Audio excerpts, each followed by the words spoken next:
questions and get a mic to you.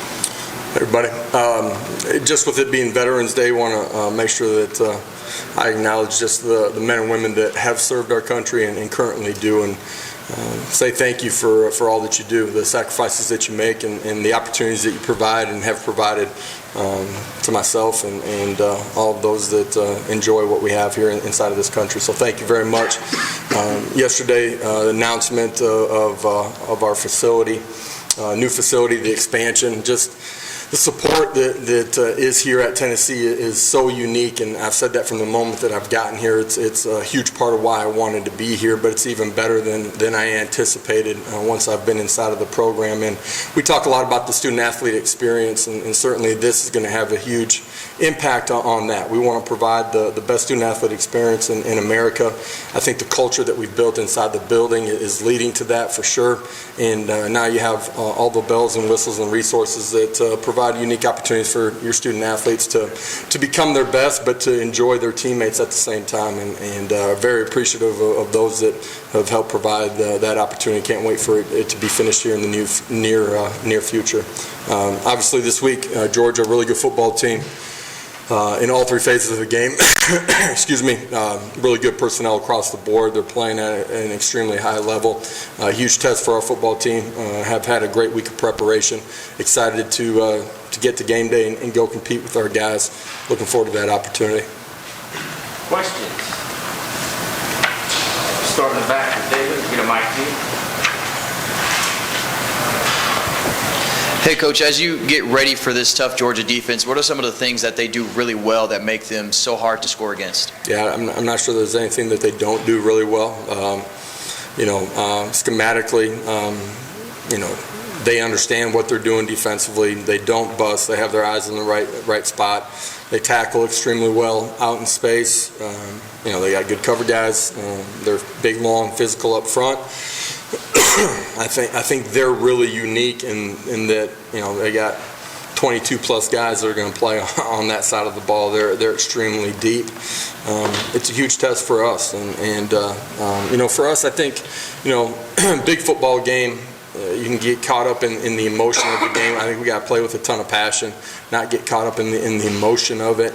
We got to do the ordinary things at a really high level, and if we do that, then we'll be ready to go compete at a high level too. Ben and Vince. Josh, how would you assess how Hendon has done pre-snap, recognizing blitzes and making sure the O-line protections are shifted in the right way and whatnot? Yeah, for the most part, he's done a really good job of understanding the protections. Sometimes he's got the freedom to adjust it. Sometimes, he doesn't. And so then you got to understand your hots. I think as we've gone through the season, he's continued to progress with that. Pre-snap recognition, safety alignments, backer alignments, the tells on that, and trying to play efficiently.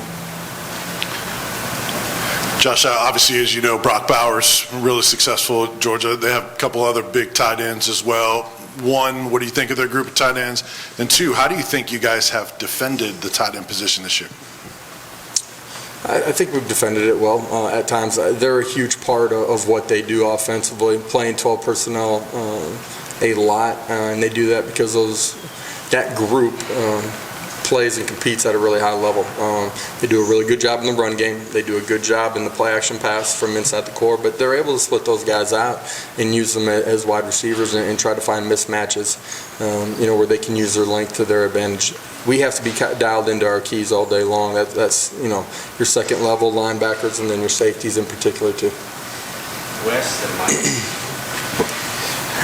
Josh, where's the line between sort of playing with passion and playing with emotion? I mean, I guess that may be different for each guy a little bit, but how do you define where that line is? I think when you're playing out of emotion, sometimes there's extra things that happen from snap to whistle, and for us, being on the right side of it, being able to reset to the next play, not letting one play affect the next. That's really what I'm getting at when I say that.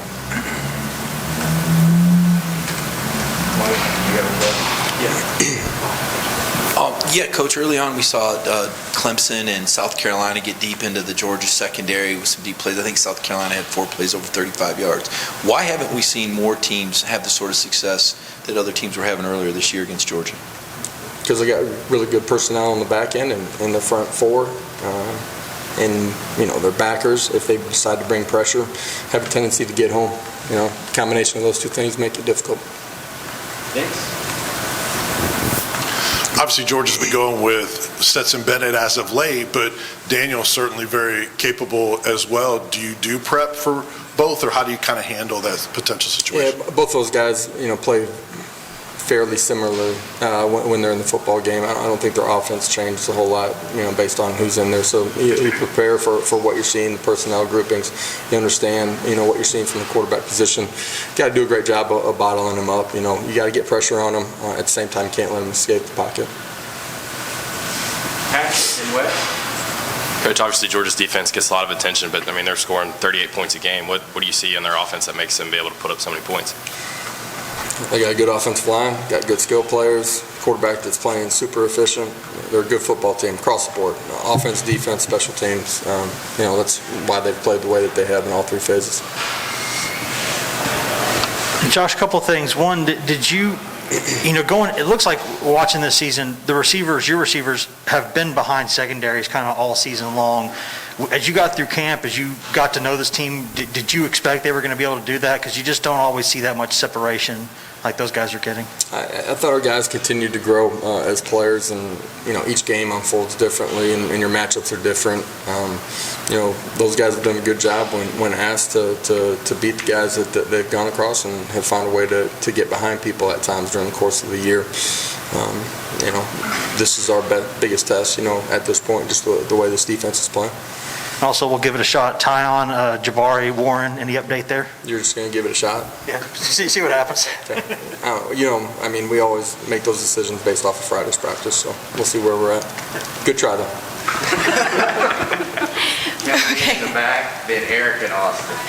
Well, Coach, a quick follow-up on that. Have they been able to get some work in practice throughout the week? We have been able to get work with those guys. We'll see where they're at come tomorrow, and hope to have those guys ready for Saturday. And a quick follow-up, you always stress the importance of the 48 hours beforehand. How is the team's focus heading into Georgia on Saturday? I think they're really focused today. Was good. It's a Thursday walkthrough type day for us. The energy out there was good, but I thought they were extremely focused, and tomorrow will be a big day for us too, and just finishing it the right way. That was really important, and I mentioned it a lot early in the year because I didn't think we did a very good job of it. We've gotten better as the season's gone on. Eric? What makes Jordan Davis so effective up front from your vantage point? And their secondary, they had to replace a lot of guys. How that unit gotten better as the season's progressed? They just have gotten better cohesively.